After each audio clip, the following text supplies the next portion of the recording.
everyone and welcome to another episode of Masala Chai and Chess with Nisha. Today is the birthday of our superstar who has won the World Chess Championship title 5 times, our pride, our very own Vishwanathan Anand, who has brought so much Anand to his fans through his success. Here's wishing Anand a very happy birthday and may his life be filled with Anand hi Anand. And to the viewers out here, if you haven't read this book, Mind Master, you must definitely read it. It's really amazing. And you know what? If you read this book, you will realize what it takes to become Anand. In fact, after I read this book, I was so impressed that I bought two more copies of the same book to gift to people who might, be inspired by it. But then COVID happened. I got locked inside my house. So I have three copies of the same book now. Anand has played so many amazing games, and most of his beautiful wins have been analyzed in so many chess videos. And I normally do not like to show what people already know. So for today's episode, I took the help of my coach, Grandmaster Praveen Thipse, who has seen Anand since Anand started playing chess, who has been his teammate, his friend, and one of his biggest supporters. So for today's episode, I'm very thankful to my coach. I got to know this game and I had fun analyzing this. I really learned a lot. The intricacies in this game is amazing. It's really good. It's a model game on how to conduct an attack. So this was played in the Asian Team Chess Championship in 1989 when Anand was only 19 years old. Anand scored 7/7 in the tournament. So Anand is white. And black is a Chinese grandmaster Ye Zianchuan. E4, C5, knight f3, d6, d4, c into d4, knight into d4, knight f6, knight c3, e6. So we see the Sicilian Scheveningen variation on the board, and Anand went for the most feared Keres attack, g4. h6, Rook g1. So here white's intentions are normally always clear. He wants to play on the king side. Knight c6, h4. Black played h5. Anand took g into h5. Knight into h5. Bishop g5 attacking the queen. Black came back. Knight f6. Bishop e2. a6. In future, Black will aim to go b5. That's why the move a6, and also it controls the important b5 square. White played h5, bishop d7, queen d2. And in this position, Anand had faced the move b5 then in an earlier game against Sachs in the same year. And here, this Chinese grandmaster, he played bishop e7. This was a new move. Long castles was played and black played queen c7. So for those of you who are strong international masters or grandmasters, there's a task for you. So come up with some plan for white, and if you are white, what do you play here? And then compare with what Anand did. What he did was very, very creative, and that is why I really like it so much. So let's see Anand's creativity here. He started with h6. Now this is the beginning of a very nice idea, and you'll see the point of this in a few moves.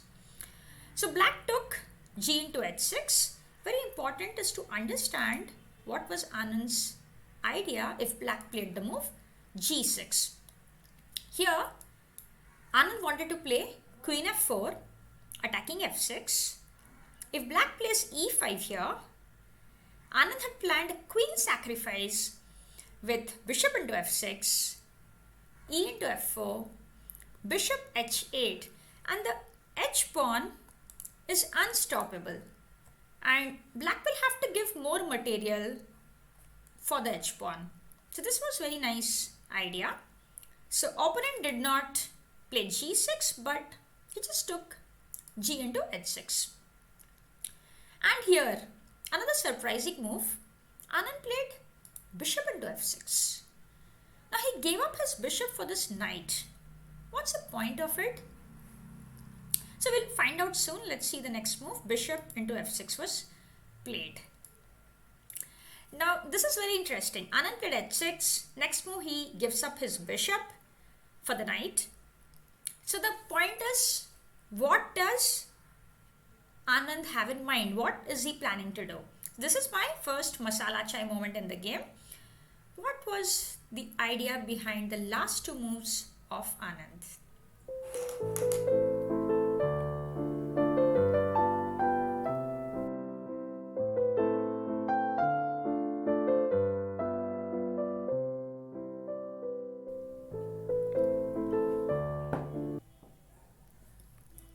Anand played knight f5.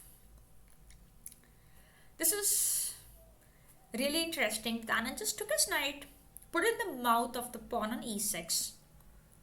And according to my coach, Grandmaster Praveen Thipse, here his opponent thought for 30 minutes and did not capture the knight on f5.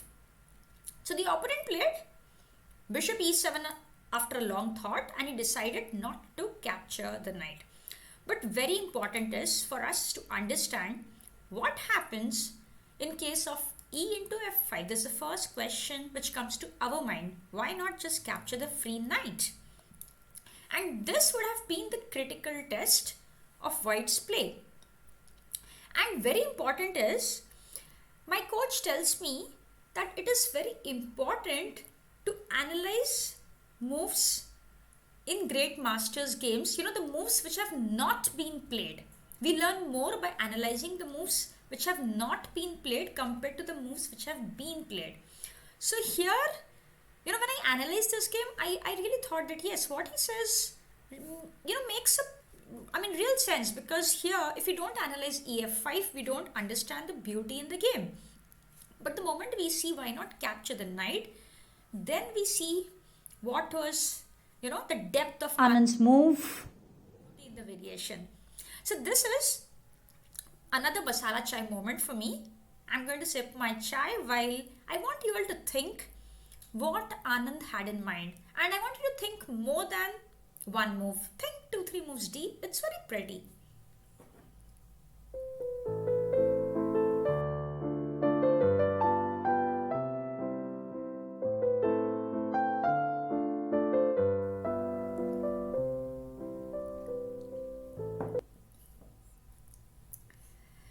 So here, Anand played knight d5, and I'm sure most of you must have found this move, knight d5, and you would have seen that black has to play queen d8, because right now after knight d5, the queen on c7 is attacked, the bishop on f6 is attacked, so black must go queen d8. Now, did you see the next move of white? Very, very important. For those of you who did not calculate further, I'll continue sipping my masala chai. This is the moment, this is the move you should really find out. This is the beauty of the variation.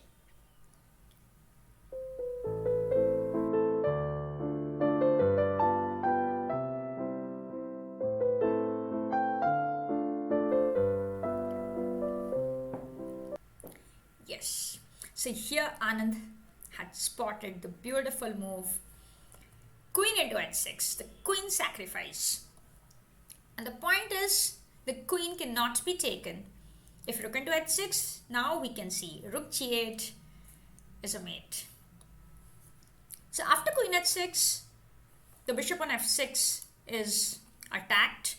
So if black plays bishop e5, Anand's idea was queen into h8, bishop into h8, rook g8, checkmate.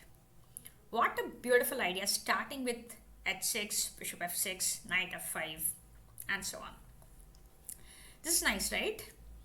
So we come to the game. After knight f5, his opponent did not capture the knight and he played bishop e7, but this is just bad because after white took, black took on e7 with the king. If instead black takes knight into e7 here, white can go rook g7 with some ideas to play queen f4 or bishop h5, and white has a good position. There's a lot of pressure on f7. So after knight into e7 in the game, black played king into e7 and Anand played rook g3. Now this is a clearly better position for white. White is a pawn down, but white has a fantastic position, and the main reason is black's king on e7. That's a very bad king. And something very interesting which my coach told me, that if we change the position of the king and queen of black, so suppose black had this king on c7 and the queen on e7, the position would be completely equal. This I found very, very interesting. It's just this one king's position which is not good. You interchange the king and queen position and the position is completely equal. Right now black is in a very bad state. This king is not going to get to the corner of the board and it will be stuck up here. So I really like this observation, that if only you could interchange the position of the king and the queen. Very nice observation. So after rook g3, white is close to winning because of the black king's position being very bad. Let's see the game continuation. Black played b5, queen f4. Very interesting is that black wants to play b4 here, but white did nothing to stop b4. Let's see what was white's intention. In the game, black played rook a d8, but very important to understand is white's idea after black plays b4. Here, Anand wanted to play e5. And the point is that he is clearing the e4 square for his knight. So after e5, if black takes knight e5, there is knight e4 and there is pressure on d6, there is entry on f6. So the critical test is e5d into e5, and here queen h4 check, king e8, queen f6 attacks the rook on h8, rook f8, bishop h5. This is a nice idea, and white is threatening to take bishop into f7. Here, for example, if black takes b into c3, white can go bishop into f7, rook into f7, rook g8, rook f8, rook into f8, checkmate. So after bishop h5, if black plays bishop c8, trying to support f7 with the queen, there follows knight e4. Now knight is heading to d6. Black goes knight d4. Now this is a variation. Let's see what's happening in this. Now suppose black goes knight d4 and stops white's knight d6. And here white has bishop into f7, good move, winning. And the point is, after rook f7, you have rook g8 coming. And this f7 rook is gone.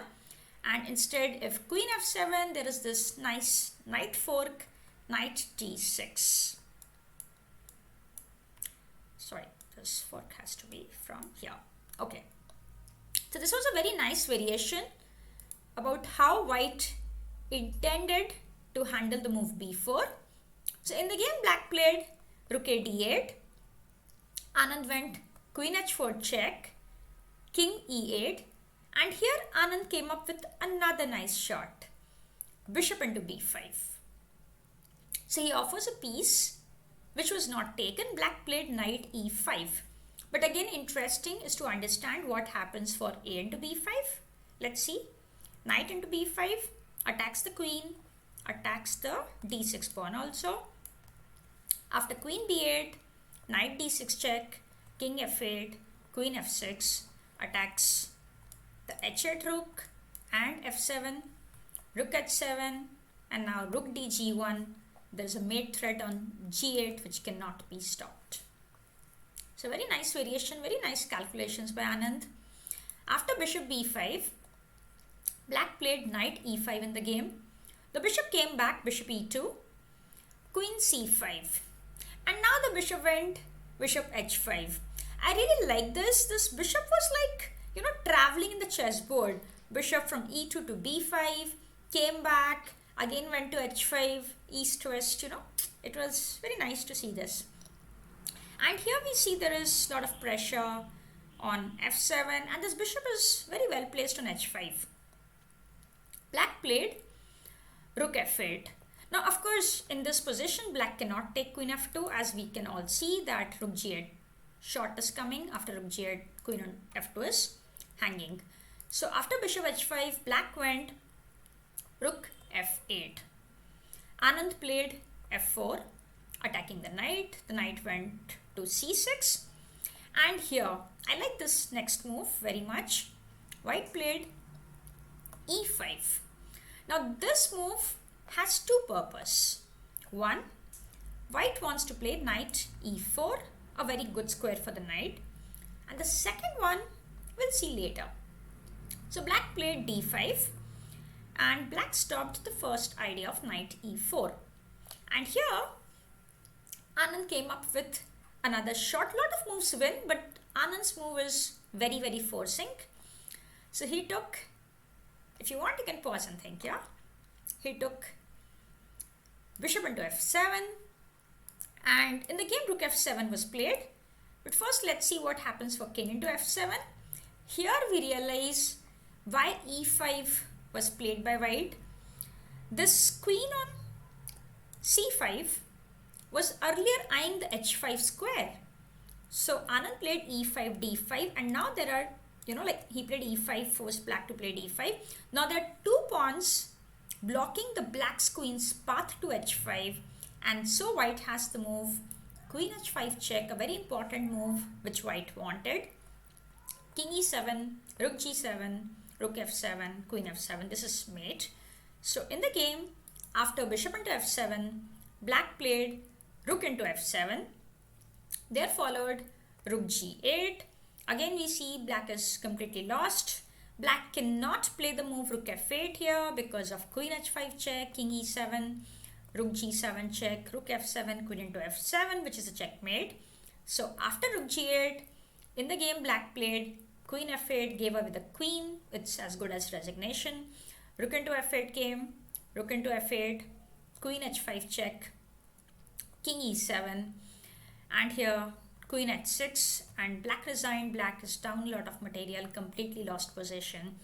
This is a model game on how to conduct an attack. I think lovely variations, very beautiful attacking game, and I especially like, his h6 move. Let's come to that position where he played h6. I really like that idea. So here, Anand's forcing moves h6, gh6, bishop f6, knight f5. I especially like the combination which was not played in the game. E into f5, knight d5, queen d8, queen h6. Beautiful queen sacrifice idea which Anand had in mind. Fantastic game. I learned a lot analyzing this game. I hope you all enjoyed the beautiful game of Anand which I showed. Before you all go away, do put a like to this video so that the others who have not seen this game get a chance to see it. For me, this game was new. For me, I could see this game thanks to my coach and to all of you. The idea of showing you all something different made me see a beautiful game. I really learned a lot. And once again, before I sign off, here's wishing our Anand a very happy birthday and lots of happiness, Anand, in his life. Bye bye. See you soon.